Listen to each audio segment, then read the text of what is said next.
Can you just put it, I keep pressing you, but just for people who haven't thought this through and aren't familiar with it, and the cool parts of artificial intelligence are so obvious, you know, write your college paper for you, write a limerick about yourself. Yeah. Like, there's a lot there that's fun and useful.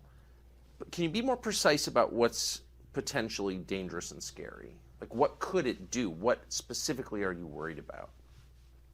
Well, I mean, going with old sayings, the pen is mightier than the sword. If you have a super intelligent AI that is capable of writing incredibly well and in a way that is very influential, convincing, and is constantly figuring out what is more convincing to people over time, and then enter social media, for example, Twitter, but also Facebook and others, and potentially manipulates public opinion in a way that is very bad.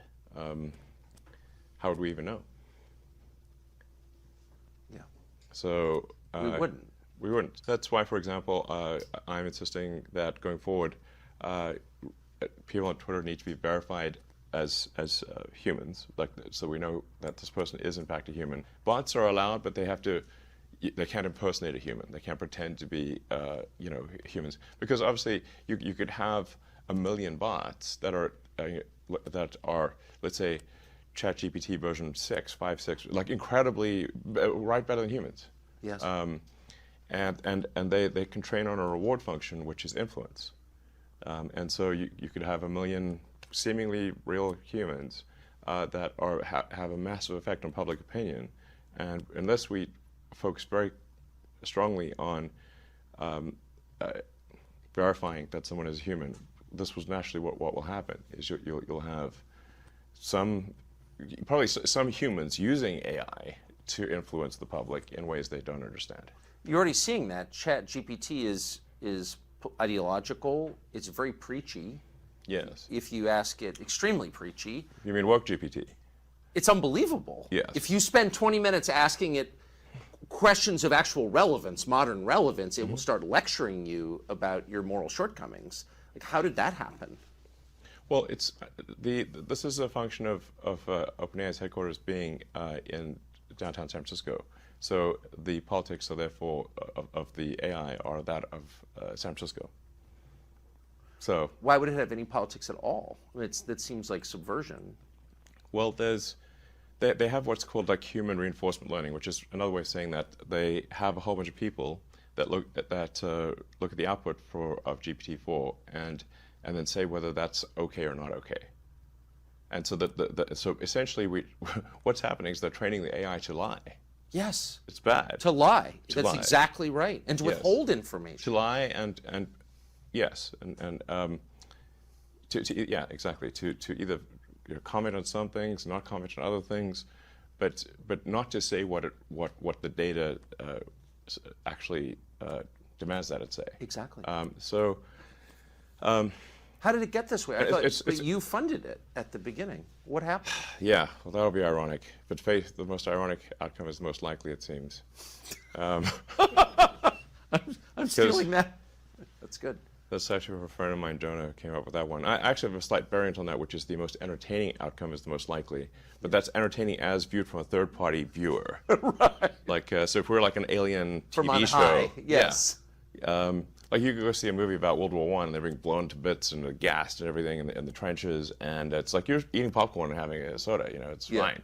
Not so great for the people in the movie. True. But that's my variant on this sort of Occam's razor, the simplest explanation is most likely, Jonah's variant, which is irony, and then my variant, which is the most entertaining as seen by a third-party audience. Which seems to be mostly true. But it seems true in this case. So you gave them, did you give them a lot?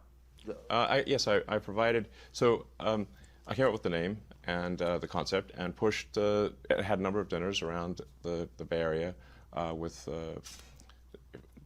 some of the people, the leading figures in AI.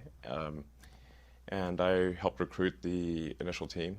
In fact, Ilya Sutskever, who was really quite fundamental to the success of OpenAI, it was I put a tremendous amount of effort into recruiting Ilya, and he changed his mind a few times and ultimately decided to go with OpenAI. But if he had not gone with OpenAI, OpenAI would not have succeeded. So, I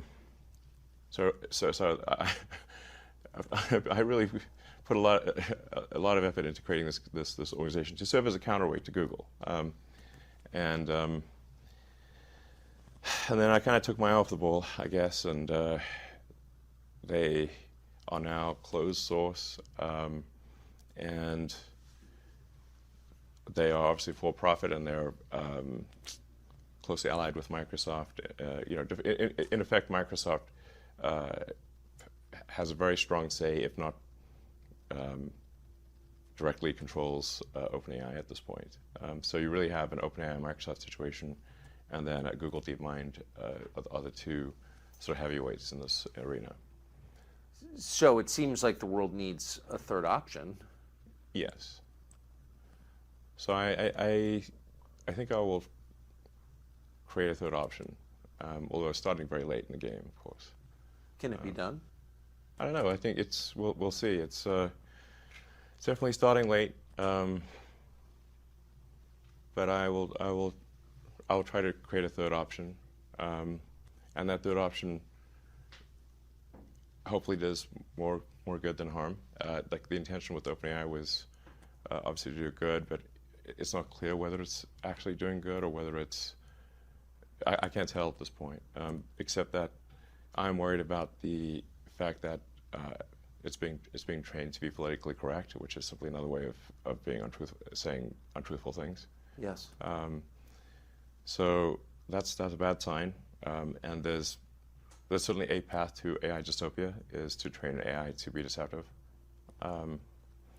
So yeah, I'm going to start something which I know you call truth GPT, or a maximum truth-seeking AI that tries to understand the nature of the universe. And I think this might be the best path to safety, in the sense that an AI that cares about understanding the universe it is unlikely to annihilate humans, because we are an interesting part of the universe. Hopefully, they would think that. I think it would, because yeah, humanity could decide to hunt down all the chimpanzees and kill them, but we don't, because we're actually glad that they exist. Yes. And we aspire to protect their habitats, and that's so I think. But we feel that way because we have souls, and that makes us sentimental and reflective. It gives us a moral sense, longings. Can a machine ever have those things? Can a machine be sentimental? Can it appreciate beauty?